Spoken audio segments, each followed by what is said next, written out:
Cyprus is my homeland, the place I return to whenever I can.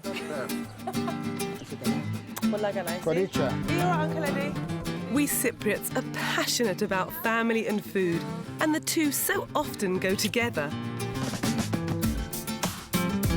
Every social event or family gathering involves cooking and sharing food.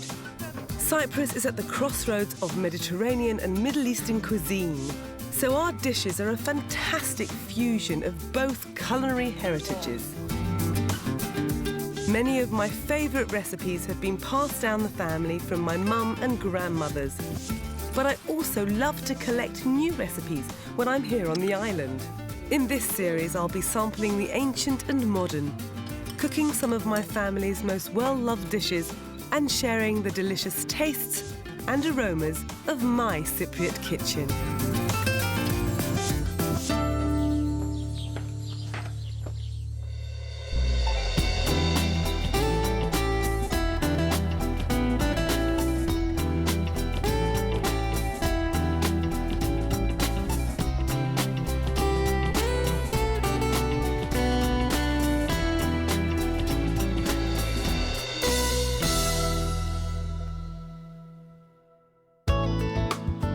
Today, I'm visiting the artists' village of Lania, where they greet me with an array of cakes. Wow, look at this!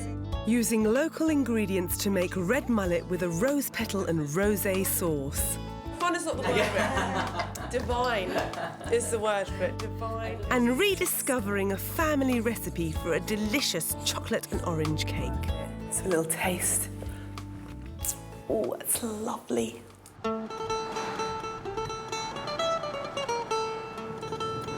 Today I'm visiting a beautiful mountain village where I'm going to meet an artist who's moved to Cyprus, and he gets all his inspiration from the fantastic Cypriot landscape. And if I'm really lucky, I hear there might be a cake competition in my honour, which pretty much means that I get to eat cake all day, which is the best thing in the world, really. Lania rests on the rolling hills to the north of Limassol, in the heart of Cyprus. It's one of the wine-producing villages in the area, and there's a myth that it gets its name from Lana, the daughter of Dionysus, the Greek god of wine. Lania is also known as the artists' village. Its pretty cobbled lanes and gardens make it a gorgeous subject to paint. Every corner looks like a work of art. So before I get to eat cake, I'm popping in to meet local artist Michael Owen, who lives here with his wife Jackie. They moved here to Lania from New Zealand in 1973. Γεια σου, Michael. Χαίρομαι πάρα πολύ. Καλά. Πολύ καλά, εσύ? Yeah, ευχαριστώ. Good. Κάτσε. Do you know, I am just in awe of how beautiful it is here. It's just stunning. So where do you get your inspiration from, and what is it that you love about Cyprus? There's too much. Oh, There's too much. Nice. You can't, I mean, you're staggered with what through the seasons. It changes all the time. But really, there is too much to paint. I would love to take a look at some of your paintings. Yes, come on. Can I come Yes, to look at please. it? Lovely. In the past 10 years, Michael has had 3 major exhibitions in Nicosia and has original paintings in the National Gallery of Cyprus. And follow me. Okay. Oh, wow. Alamessa. This is gorgeous. This used to be a donkey house. And now it's the most beautiful gallery. Wow. I tell you, these are so stunning, but there's one particular one that's really calling me, and it's... I've walked past here, haven't I? That's from the top of the road. That's at the top of the road. You what might I'm find the same shadows now. I'm not sure. The shadows might be a little different, but you'll see it straight ahead of you. I love that. That's beautiful. Michael, thank you very much. Pleasure. The driving force behind the village is the women who live here. Many are from different parts of the world, and over the years they've worked together to rescue the village from neglect. They've painted buildings, planted flowers, and now continue to meet regularly to plan their improvements. They've all baked cakes to see which one I like the best, but I wasn't expecting so many. Μα γεια σας, γεια σας. Wow, look at this. Ευχαριστώ πάρα πολύ. Μα τι ωραία. Πόσα γλυκίσματα. These ladies have cooked these amazing cakes for me and we are... can't just sit down without having a little bit of a taste. So here we go. I'm going to have a little bit here. This one here, which is actually one of my favourites, it's a semolina cake that's got almonds in it and it's just totally delicious. These are called daktila and they're pastry wrapped with almonds and rosewater and cinnamon and absolutely one of my favourite dishes. Τι ωραία. Ποιος έκανε τα δάχτυλα, είπαμε? Μαρία. Εσύ τα έκαμε στα μένα. Μαρία made the δάχτυλα for me. Τα δάχτυλα μόνο εγώ. Τι ωραία. Και αυτά τα... And these cookies here, who made these ones? Me. Thank you, Jackie. What have we got here? Γλυκό. Του Πέργαμου. On the top it's the kidromilo. Kidromidho. Oh, so we've got one of our fantastic crystallized orange fruits on the top there. Εντάξει, εγώ το πιάτο μου έχουμε. I've got my delicious plate of cakes. Σας ευχαριστείτε κι εσείς? Okay, all right then, there you go. Δεν άτρεπουμε.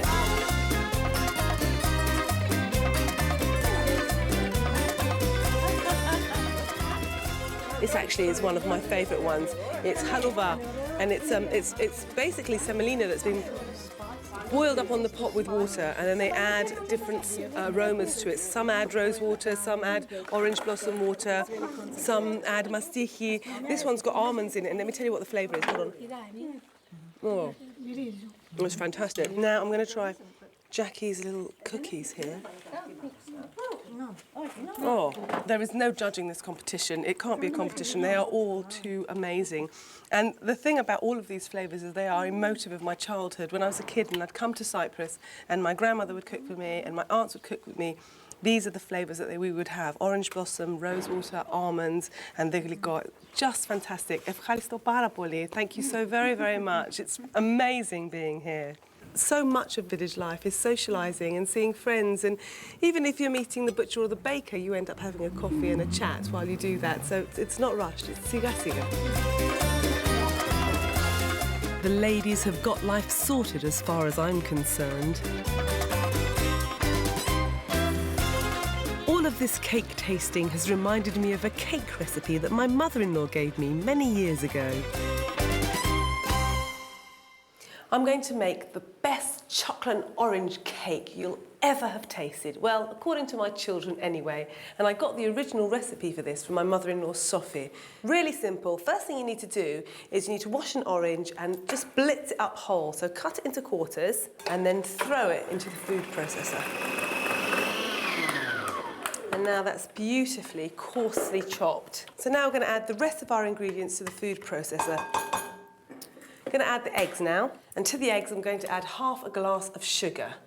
Now don't worry about what size your glass is. As long as you use the same glass throughout the whole recipe, it'll be fine. And then you're going to add an optional helping of some wonderful Cypriot brandy and half a glass of olive oil. You can use butter if you want, but olive oil is lovely in cakes. And now just give it a quick blitz.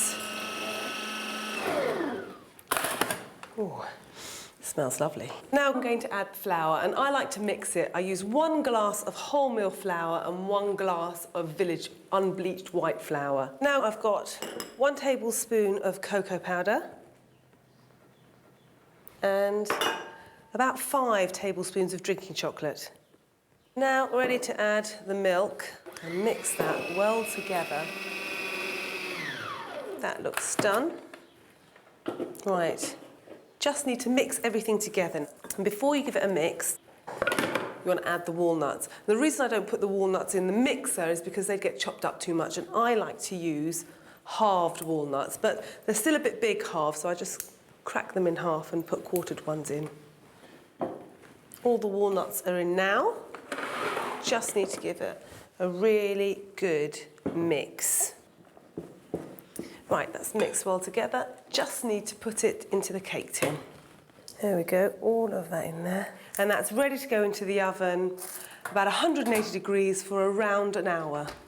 So that's been in the oven for around an hour at 180, but you do need to keep an eye on it for the last 10 minutes. First thing I need to do is to spear the cake because I'm going to add my syrup to it. And that's to make sure that the syrup gets evenly dispersed. So now I'm going to add the syrup that I've already made. So I've got cold syrup, hot cake, half a glass of sugar, 1 glass of water boiled up to make a simple syrup. You just need to leave that to stand so all the syrup can get soaked into the cake. So whilst the cake is absorbing all the syrup, I'm going to make the most heavenly Moorish glaze to go on top. And for this, I need butter, condensed milk, cocoa powder and drinking chocolate. So simple to do. I've got 3/4 of a pack, about 180 grams of butter, which I've melted. Once the butter is melted, take it off the heat. And to that, I'm going to add, well, I say it's 5 tablespoons, but it's 5 pouring tablespoons, so it ends up being more like 10. There we go. Now I just need to beat that up really well. And whilst you're whisking, I'm going to add 2 tablespoons of cocoa powder and 5 tablespoons of drinking chocolate. And you really need to put some elbow grease into getting this well mixed. It's a little taste. Oh, it's lovely. I've sliced off the top of the cake and turned it upside down so I've got a lovely flat surface to put my glaze on. And I'm just going to pour it like that. You want to make sure that there's enough of the cake mixture dripping over the sides. So when everyone gets a piece of cake, they get a good scoop. Strangely enough, cleaning the pan is never a problem in my house because the children lick it clean before it even gets to the sink. But today, it's my turn. And I garnish the cake with walnut halves and slices of orange. Coming up, my cousins and I meet one of the island's most flamboyant chefs, Roddy, who takes us shopping in Limassol. I love people like you because the less you know, the cleverer I look. So that's And he shows me how to make delicious red mullet with rose petals. It's good, isn't it? That's not bad.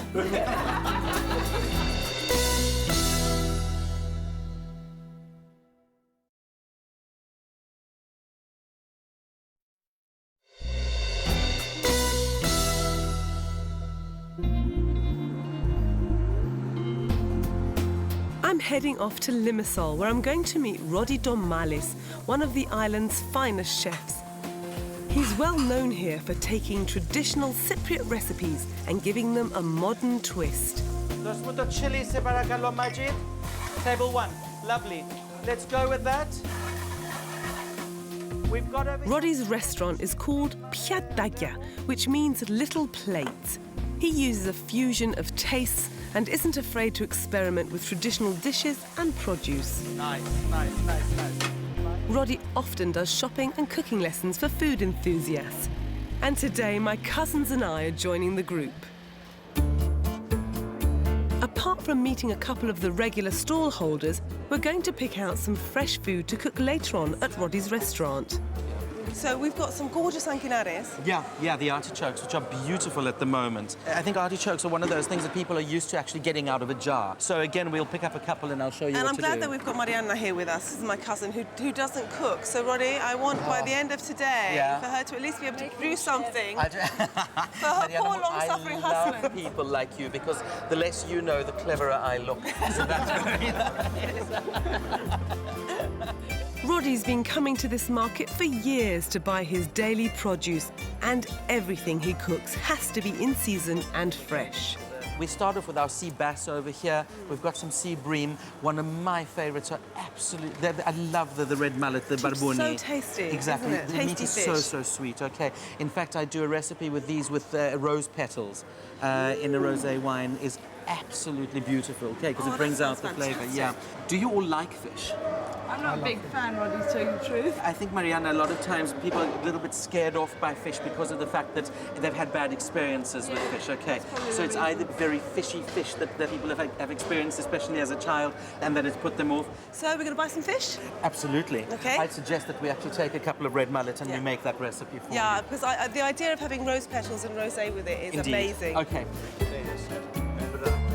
So it's red mullet and rose petals for our main course. We just need to pick out a selection of fruit and vegetables to go with it. Over here, we've got some fresh broad beans. It's one of those products that we're used to seeing in a health store in a dried version, whereas here, at this stage, you can get them fresh, munch them as they are, and of course, you're not losing out on any of the nutrients and the vitamins, etc. For me, I don't know, Roddy, because I know that you do kind of modern cuisine, but for me, nothing beats broad beans, boiled up, bit of vinegar, olive oil, touch of salt. Is there Exactly. That's the only way to eat them, as far as I'm concerned. Would you grab some strawberries from down A punnet or single strawberries, and how many? Punnet, A if you don't punnet. mind, that's great. And Now we gonna said add a couple of nice, peppers and mushrooms, huh? mushrooms, yeah. Roddy, how many do you need? How many mushrooms? Fere καμιά δεκαρκά. Είστε καλά? Right, we've got everything we need. Bye-bye. Okay, guys, I think it's time to go and cook.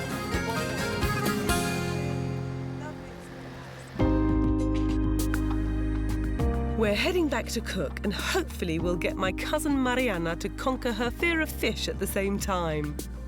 As well as cooking the fish, we're going to be using some of the other ingredients we bought at the market to make a couple of simple starters.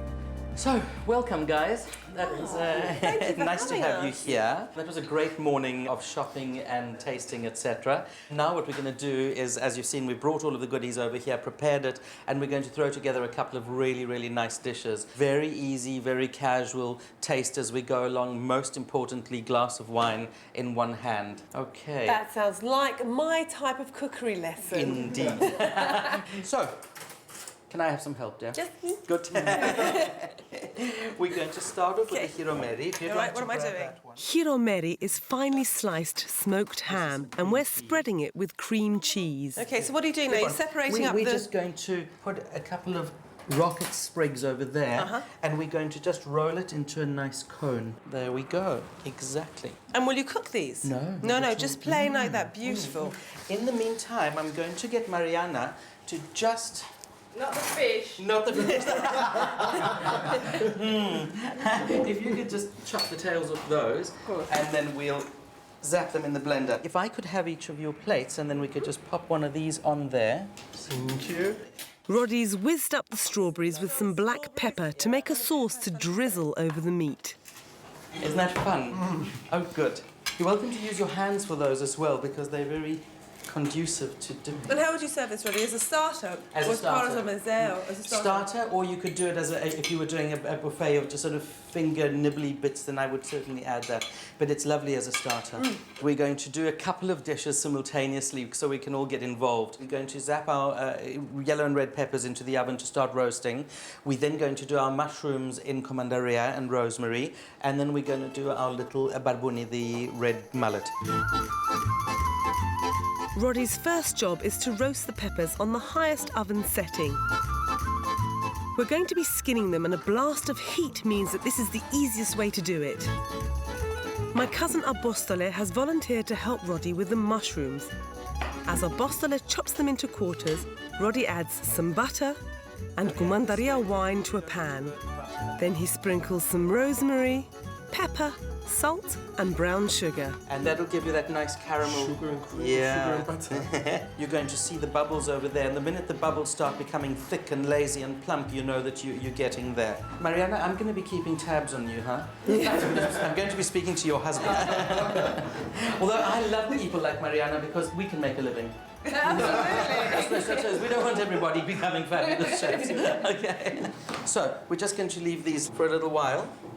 You see how the mushrooms have actually started taking on the colour of the comandaria. That's ready. We'll transfer it over here. We're going to put this bread into the oven and then serve immediately. Oh, that's just smells heavenly. I mean, and Delicious. pure clean smells. Amazing. You know, I can smell the comandaria, I can smell the rosemary. Just fantastic. Very often you look at a recipe and there are 500 ingredients and Yeah. you think to yourself, what am I actually going to taste there? So something like this, like you say, there are only 2 or 3 ingredients and then they work to their maximum. Time to take the peppers out of the oven now. Can you see how the skin has just started blistering off the pepper and we haven't lost any of the volume? So what the next step over here is that we take these and pop them into a dish and then cover them and seal them with cling film and just allow them to stand for a little while. Are you or are you not going to go near the fish? I'll go near the fish. Really? As long as you Cool, don't cool. let me eat it. Well, that's slowly we're getting you closer and closer and closer. So eventually, who knows? Yeah. Who knows? Excellent. Mariana can come over here with me. You see, they don't bite. No, they're dead. Exactly. So we're going to go with a nice butter again, and we're going to, at this stage, add our fish. We're going to go with some salt. We're going to go with some black pepper, some pink peppercorns, which we're going to keep whole. A little bit of rosemary. The smell is actually very, very gentle that's coming from the fish. It's not a very strong fish. It actually doesn't smell very fishy. Exactly. The big thing with fish is not to overcook it.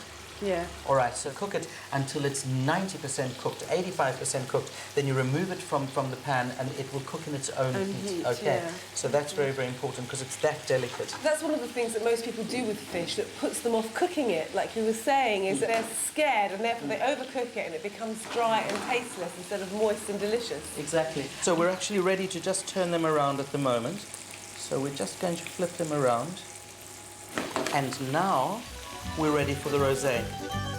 As the fish is almost ready, Roddy adds the rose petals. He doesn't want to cook them, he's just allowing them to wilt over the fish. The peppers are ready to have their skins peeled off, and it's time to prepare the marinade for them. Black pepper, dried mint, rosé wine, balsamic vinegar, and a generous pouring of olive oil. And lastly, some crushed garlic.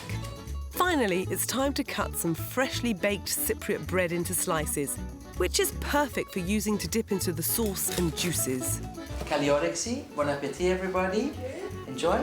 And I've had a really great afternoon with you. Oh, thank you, Roddy.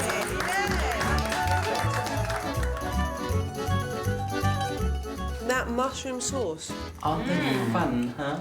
is incredible. No, fun is not the word for it. Divine is the word for it. Mariana Mo, Agapimo, my darling. There's no way that I can let you leave this whole workshop without tasting a bit of fish. So look, come on.